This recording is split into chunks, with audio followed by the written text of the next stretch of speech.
उसकी वजह है, मेरा ख्याल है कि मैं एक्चुअली सिंगर उस तरह नहीं हूँ। कहते हैं ना कि ये पैदा ही आदमी सिंगिंग के लिए हुआ है। एक बहुत खरा सा आदमी है, कोई गलत बात ना करता है ना सुनता है। आप देखेंगे जहाँ पे स्कूल ही नहीं है वहाँ पे उन इलाकों में आप क्या कर सकते हैं तरक्की के लिए। ये बहुत बड़ा मसला है हमारा। नामवर गुलूकार जवाद अहमद से मिलने उनके घर जौहर टाउन लाहौर पहुंचे।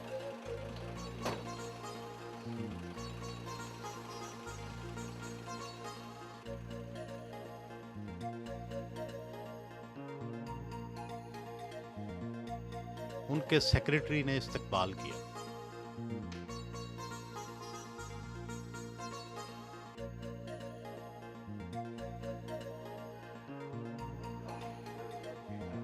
जवाद अपने वालिद के साथ नाश्ता करने में मसरूफ थे।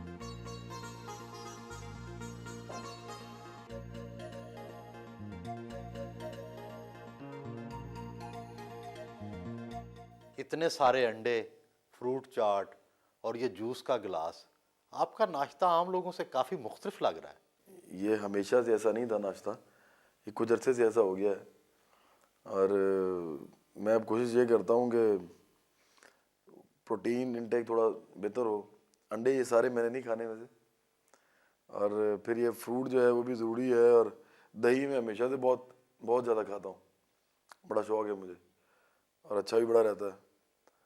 तो बस मेरा ख्याल है कि ये नाश्ता जो है ये शायद आजकल के हवाले से मेरे लिए एक तो जल्दी जल्दी मैं कर लेता हूँ।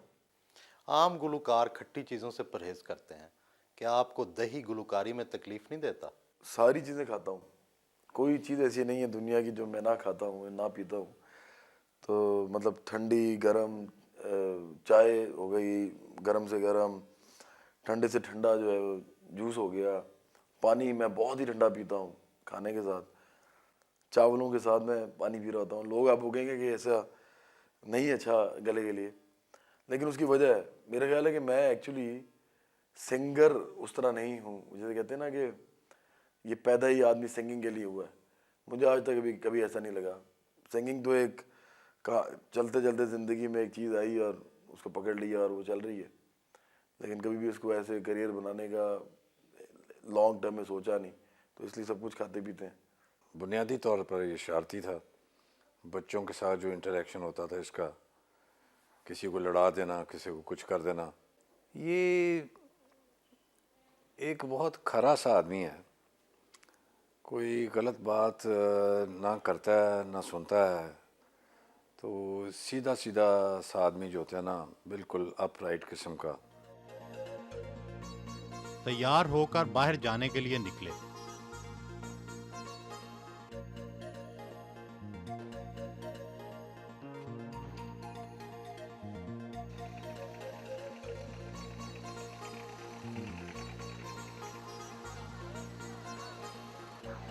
तकरीब में शिरकत के लिए स्कूल पहुंचे।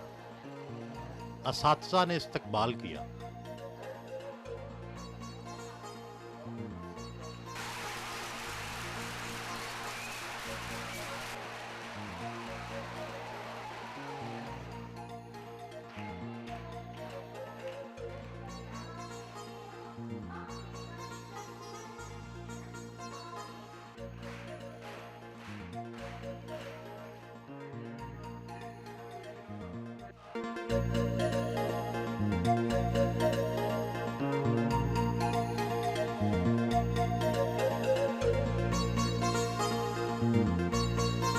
आपकी राय में पाकिस्तान के तालीमी निज़ाम में क्या ख़राबी है?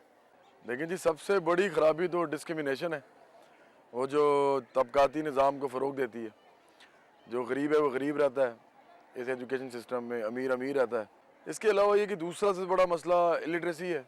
आप देखेंगे जहाँ पे स्कूल्स ही नहीं है वहाँ पे उन इलाकों में आप क्या कर सकते हैं तरक्की के लिए। तो ये बहुत बड़ा मसला है हमारा। आपके गानों को बच्चे ज़्यादा पसंद करते हैं, नौजवान या बूढ़े? अच्छा, मुझे इस बात की बड़ी खुशी है और फ़ख्र भी होता है, हालांकि ये सब अल्लाह ताला का करम है। मुझे तमाम जो है क्लासेस और तमाम सेक्शन ऑफ सोसाइटी वो प्यार करते हैं, मुझे ये लगता है, फील होता है। और उनमें फिर ये एज ग्रुप का कोई डिफरेंस नहीं है। मुझे बच्चों से लेके बूढ़े तक सब प्यार करते हैं। तकरीब खत्म हुई तो बच्चे ऑटोग्राफ्स के लिए टूट पड़े। आप कैसे ड्राइवर हैं, मोहतात या खतरनाक? मैं तो समझता हूँ कि मैं मोहतात ड्राइवर हूँ। एक ज़माने में ख़तरनाक करता था ड्राइविंग, और फिर छोड़ दी। जवाद के बचपन के स्कूल पहुंचे।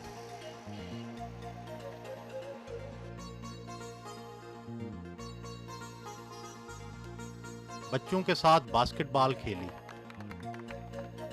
स्कूल के प्रिंसिपल से मिले।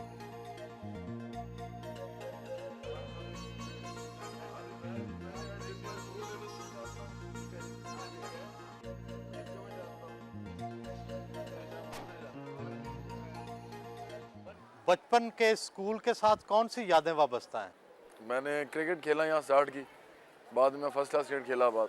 और उसके अलावा एक और बात कि मैं स्कूल में वाहिद था सिंगर, स्कूल के सॉन्ग्स किया करता था। तो मैं उसके अलावा मैं फिर डिबेट्स करता था, डेक्लेमेशन कॉन्टेस्ट में मैं जाता था, और फिर हर क्लास में फर्स्ट भी आया मैं स्कूल में। क्या अपने अलावा भी किसी गुलकार को पसंद करते हैं? मुझे जो लोग पसंद है ना, उनमें से बहुत से लोग तो अब इस दुनिया में ही नहीं हैं। जैसे अमानत अली ख़ान साहब, नुसरत अली ख़ान साहब, तुफ़ैल नियाज़ी साहब, नूर जहाँ साहिबा, मेहदी साहब बता मुझे पसंद है, और वो अल्लाह ताला उनको याद रखे बहुत अरसा। वो हमारे लिए बहुत बड़ा एसेट है पाकिस्तान के लिए।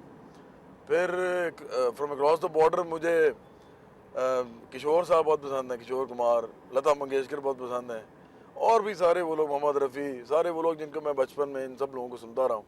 मुझे ऐसा लगता है कि जैसे बहुत सारा म्यूज़िक मेरे अंदर जो एब्जॉर्ब हो गया है, तो जब मैं म्यूज़िक खुद करता हूँ तो बहुत सारी चीज़ें जो हैं वो इकट्ठी मिल के तो कुछ नई शेप अख्तियार करती हैं। गवर्नमेंट कॉलेज यूनिवर्सिटी पहुंचे। क्या इस बात से कोई फ़र्क पड़ता है कि आपने अच्छे तालीमी इदारे से तालीम हासिल की है? देखिए जी, बात यह है कि देखना पड़ेगा कि अच्छा तालीमी इदारा कौन सा होता है। गवर्नमेंट कॉलेज लाहौर की जो अजमत है वो उसके स्ट्रक्चर में नहीं है सिर्फ, बल्कि गवर्नमेंट कॉलेज लाहौर के जो असातिज़ा थे और इसका जो माहौल था, उसी ने अल्लामा इकबाल, फैज़ अहमद फैज़, फितरत बुखारी जैसे लोग पैदा किए। आजकल मैं नहीं समझता कि गवर्नमेंट कॉलेज लाहौर भी और भी बहुत से इदारे जो इस तरह के हैं, जो कि अपने अंदर एक इतनी बड़ी हिस्ट्री रखते हैं, वो इस तरह के लोग दोबारा प्रोड्यूस कर सकेंगे जब तक कि इनका माहौल वैसा ही नहीं होगा जैसा कि इस तरह के लोगों को पैदा करने के लिए साजगार होता है। वो साजा नहीं होंगे और उस तरह के इन्वायरमेंट आप क्रिएट नहीं कर सकेंगे, अगर तो बड़ा मुश्किल हो जाएगा। क्या आपकी नज़र में अब माहौल में कोई ख़राबी आ गई है? देखिए जी, जब बहुत से क्लासेस के लोग जो हैं वो इकट्ठे पढ़ते हैं और हर जगह से पाकिस्तान से लोग आते हैं अपने टैलेंट्स लेके, अपना माहौल लेके, अपनी मिट्टी की खुशबू लेके, तो जब इकट्ठे रहते हैं तो उसके अंदर वो जो उनकी सलाहियतों को जिला जो बख्शती है वो चीज़ यही होती है कि आपके अंदर डाइवर्सिटी आती है ज़िंदगी में। आप इतनी चीज़ों को देखते हैं, इतने लोगों से मिलते हैं। ये जो मेरा ख्याल है कि आजकल जो ऑटोनॉमी का एक मसला है, बड़े बड़े इदारों को ऑटोनॉमस किया जा रहा है, उसकी वजह से जो गरीब आदमी है या वो इस इलाके का आदमी जो कि गवर्नमेंट कॉलेज लाहौर में नहीं पढ़ सकता या ऐसे इदारों में और नहीं पढ़ सकता, वो अब ये करेगा, इससे ये होगा कि इस तरह के इदारों में एक ख़ास क्लास ही पढ़ सकेगी, और शायद वो जो एक खुले जहन के साथ एक बड़ा आदमी पैदा होता है, हर चीज़ अपने इर्द गिर्द देख के एक्सपीरियंस करके, वो थोड़ा सा मुश्किल या नामुमकिन भी हो सकता है।